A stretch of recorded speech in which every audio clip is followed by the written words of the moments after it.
আসসালামু আলাইকুম। আজকে আমি আরেকটা নতুন রেসিপি করতে যাচ্ছি। রেসিপিটা করার জন্য এখানে আমি 1 কেজির একটু বেশি মাংস নিয়েছি, গরুর মাংস। এখন এটা আমি ম্যারিনেট করে রাখবো। এখানে আমি দিয়ে দিচ্ছি টক দই, এটা, আর এখানে দিয়ে দিচ্ছি আমি লবণ, আর দিয়ে দিচ্ছি আমি একটু রসুন বাটা, আর দিয়ে দিচ্ছি আমি সামান্য একটু আদা বাটা। এটা এখন আমি খুব ভালো করে মাখিয়ে 10 মিনিট রেস্টে রেখে দেব। চুলায় আমি একটা কড়াই বসিয়ে দিয়েছি। এখানে আমি নিয়ে নিয়েছি সরিষার তেল। এখন এর মধ্যে আমি দিয়ে দিচ্ছি গরম মশলা, দারুচিনি, এলাচ, তেজপাতা।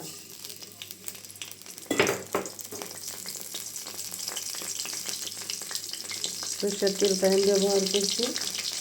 এরপর দিয়ে দিচ্ছি আমি কিছু পেঁয়াজ কুচি। এটা আমি এখন একটু ভালো করে ভেজে নিচ্ছি। এ পর্যায়ে দিয়ে দিচ্ছি 1.5 চামচ পরিমাণ আদা বাটা। এরপর দিয়ে দিচ্ছি আমি 1.5 চামচ রসুন বাটা। এরপর দিয়ে দিচ্ছি আমি পেঁয়াজ বাটা। এটা আমি এখানে একটু ভালো করে ভেজে নেব। আদা রসুন বাটা আমি একটু ভালো করে ভেজে নিয়েছি, যাতে আদা রসুনের গন্ধটা চলে যায়। এ পর্যায়ে এখন আমি দিয়ে দিচ্ছি এখানে কাঁচামরিচটা আমি একটু বেটে নিয়েছি, এটা আমি দিয়ে দিয়েছি।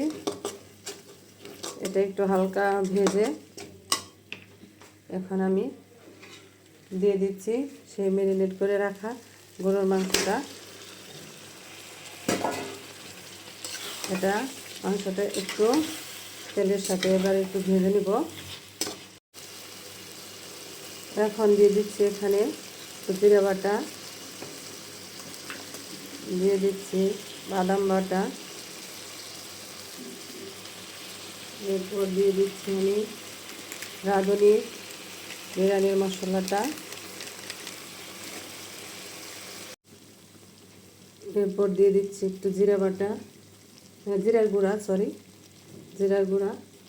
এরপর দিয়ে দিচ্ছি আমি মরিচের গুঁড়া। মরিচের গুঁড়াটা খুব একটা বেশি দিব না, কারণ আমি এখানে কাঁচামরিচটা বেটে দিয়েছি।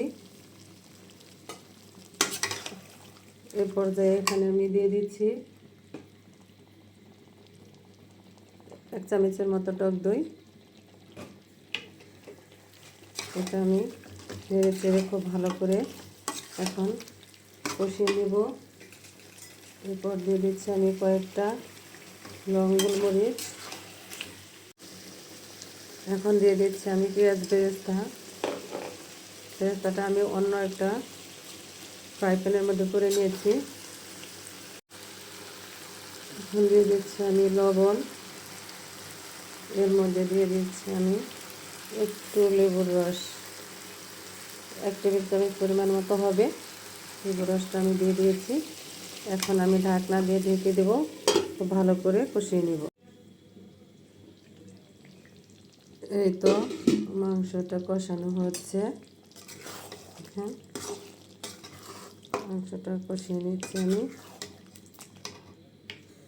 এই পর্যায়ে এখন এখানে আমি দিয়ে দিচ্ছি ছোটো চামচ দিয়ে 2 চামচের মতো চিনি।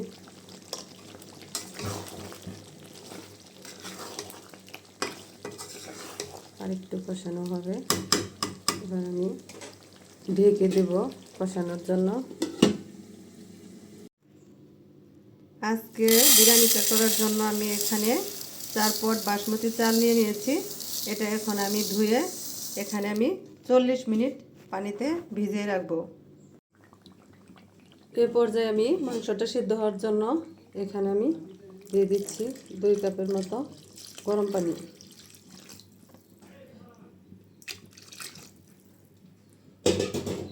এখন আমি ঝালটা একটু বাড়িয়ে দিয়ে ঢাকনা দিয়ে ঢেকে দিচ্ছি।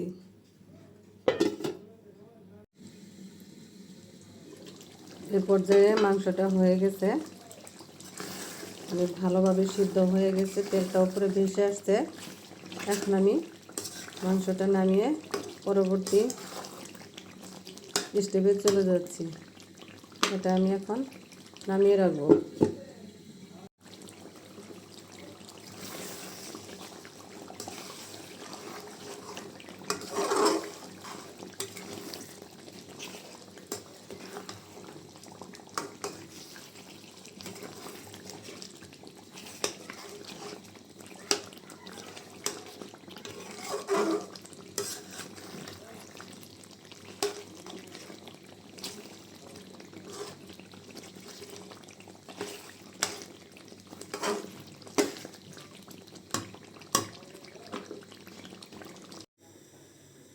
ভিজিয়ে রাখা সেই বাসমতি চালটা দেখেন কত সুন্দরভাবে ভিজে গেছে, চালটা অনেক নরম হয়ে গেছে।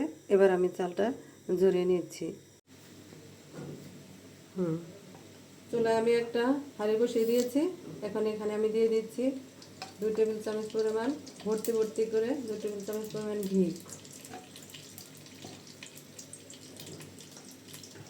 এখানে দিয়ে দিচ্ছি আমি একটু করে সরিষার তেল। এখন এখানে দিয়ে দিচ্ছি আমি এলাচ, দারচিনি আর তেজপাতা 2টা করে। এটা একটু ভেজে নিব।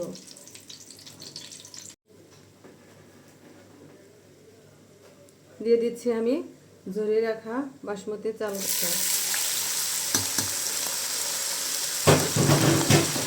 এখন চালটা আমি একটু কষিয়ে নেব, এর মধ্যে একটু ভালো করে কষিয়ে নেব। এখন আমি এখানে দিয়ে দিচ্ছি গরম পানি। এটা আমার ভালোভাবে একটু কষিয়ে নিয়েছি।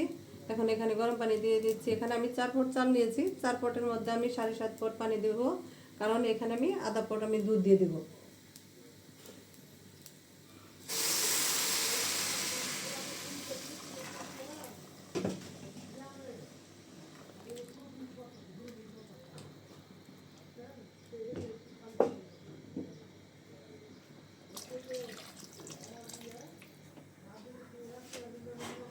এ পর্যায়ে আমি ঢাকনা দিয়ে ঢেকে দিচ্ছি।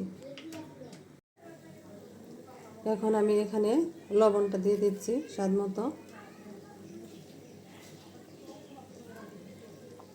স্বাদ মতো লবণটা দিয়ে দিয়েছি। এখন আমি ঢেকে দেব।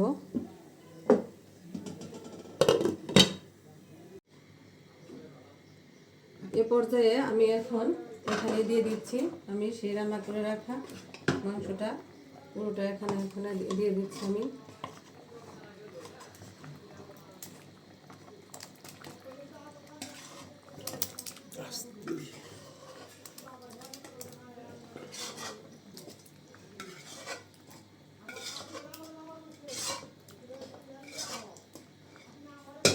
এই তো সম্পূর্ণটা আমি এখানে দিয়ে নিয়েছি। এখন আমি এখানে সুন্দর করে একটু আলতো হাতে নাড়াচাড়া করে দিচ্ছি।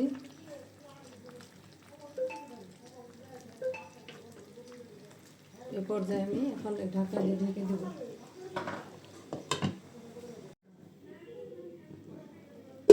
এখন দিয়ে দিচ্ছি আমি কয়েকটা আলু বোখারা।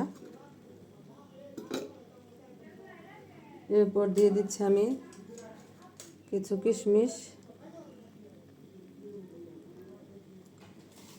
এরপরে দিয়ে দিচ্ছি আমি কিছু পেঁয়াজ বেরেস্তা।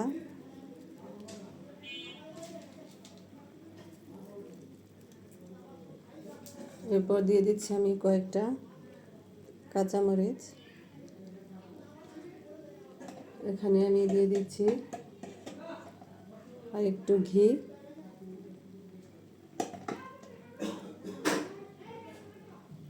সমস্ত কিছু দিয়ে নিয়েছি।